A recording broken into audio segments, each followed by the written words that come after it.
如果小朋友呢已经开始出现感冒前兆，像是打喷嚏啊、流鼻水这些症状变得比较明显，甚至开始咳嗽、有痰的话呢，可以利用精油来帮助小朋友缓解症状。那我们调配的精油呢，可以分成2组，第一组是针对感冒的症状，第2组呢是针对提升免疫力的。我们从这2组当中各选择1到2种来做搭配。那针对感冒症状这一组呢，我们可以针对小朋友有没有鼻塞再去做分类。那如果小朋友呢是属于没有鼻塞，但是以清清水水的鼻水为主的症状，那我们可以从史密斯尤加利、绿花白千层还有罗纹沙叶这3种精油里面来做选择。那史密斯尤加利呢，它是吸水力非常强的精油，所以对于那种鼻水流个不停啊，然后一直打喷嚏，然后一打喷嚏你就要用2、3张卫生纸去擤鼻涕的那种的症状，其实非常的适合。但是因为它的吸水力很强，所以如果你的小朋友呢鼻塞症状比较明显的话，请不要使用。那再来罗纹沙叶还有绿花白千层呢，它们2个作用有点类似，都是可以清除我们呼吸道的痰，然后让我们的呼吸道更加的畅通。那如果小朋友呢是以鼻塞的症状为主的话，其实可能没有什么鼻水，但是他在睡觉的时候呢，你经常会听到他的呼吸声很重，好像有点没办法呼吸，嘴巴都要开开的。这样子的情况下呢，我们就是可以从月桂还有大西洋雪松这2个精油来做选择。那这2个精油要怎么选择呢？月桂啊，它除了有通鼻塞的效果以外呢，它也有开胃的效果。所以小朋友如果因为感冒胃口变得有点差的时候，就可以选择月桂。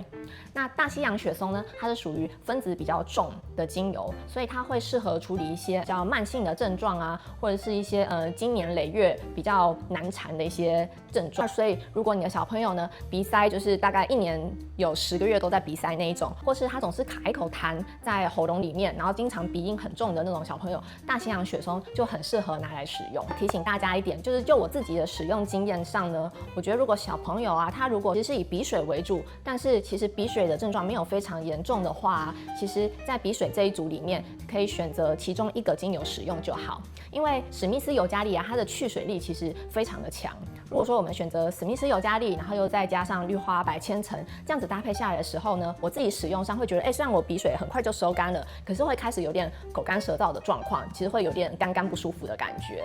所以如果你鼻水的症状不是像瀑布一样这样子流下来的话呢，我觉得你可以择一，比如说我们可以选择史密斯尤加利，然后搭配一个大西洋雪松或是提升免疫力的精油，这样就好了。然后或者是说我们可以从罗纹沙叶还有绿花白千层里面择一，然后再搭配大西洋雪松，再搭配另外一个提升免疫力的精油。那接下来呢，我们讲到提升免疫力的精油，在这组精油里面，我们可以从真正薰衣草、柠檬还有佛手柑这3个来择一使用。那我们要怎么选择呢？柠檬啊，它其实是具有提神开胃的效果，所以如果小朋友在感冒的时候精神变得比较差，然后食欲也有点吃不下的话，就可以使用柠檬。那至于佛手柑的部分呢，它是具有双向调节的作用，所以它会根据这个人现在的情况来让他提神或是助眠。那佛手柑呢，它也有很好的抗痉挛止咳的效果，所以小朋友他如果说有点睡不好，精神也不是很好，然后又有点咳嗽的话，就可以选择佛手柑。那第3个真正薰衣草啊，它也有很好的抗痉挛的效果、止咳的效果。所以当你的小朋友因为感冒，然后你会发现他明显变得很欢，然后一直哭，心情很差，然后都睡不着，然后你要一直抱抱他才有办法安抚下来的话，我们就可以选择真正薰衣草来做使用。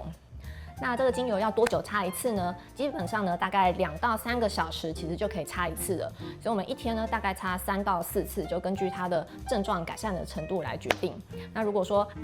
擦了以后症状有比较减缓，其实我们就可以把间隔的时间拉长，比如说3到4个小时擦一次。但是它如果症状比较严重的话呢，大概2到3个小时补擦一次就可以了。如果你也喜欢今天的影片，记得订阅、开小铃铛，分享给更多的父母，来让我们一起守护孩子的健康。